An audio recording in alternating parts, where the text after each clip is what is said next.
Ассалаумағалейкум. Осы бір 3 минуттың ішінде сіздерді ауылымның тарихымен, табиғатымен және де адамдарымен қысқаша таныстырмақпын. Біздің ауыл көгілдір көкше елінің кіндігі, жер жәннаты Бурабайдың шығысқа, одан 20-25 шақырым жерде орналасқан, әдемілігі Бурабайдың сәніне сән қосып, оның бір көрікті пұшпағындай болған мәдениет ауылы. Талай тарихты басынан өткізген, еліміздің тарихына бір мысқал болса да үлес қосқан ел.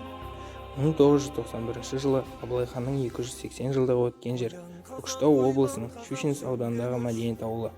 Бұрын еңбекшілер ауданына қараған. Атамыз Тойшыбеков Ыбырайым Мойынсерік болып құрылып, кейін мәдениет колхозына айналған бірлестіктің ең алғашқы төрағасы болған. 1929-35 жылдары бабасы Аққошқарұлы осы маңда бір үйір жылқыға сатып алған екен.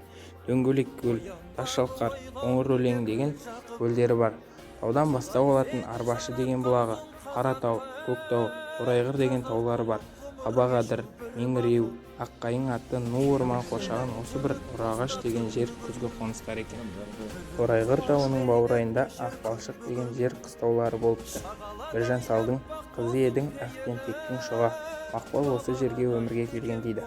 Ауылдан 25-40 шақырымдай жерде Майлысор атты көл бар. Адамға қолайлы, малға жайлы, шөбі шүйгін жер. Бұл жер ата-бабамыздың жайлауы екен. Жайлау мен қыстаудың арасы 40 шақырымдай болған екен. Ұлы Отан соғысының алдында талай қиындықтарды 1931-32 жылдары аштық. 1937-38 жылдары репрессияны басынан өткізген халық тағы бір сынға жолықты.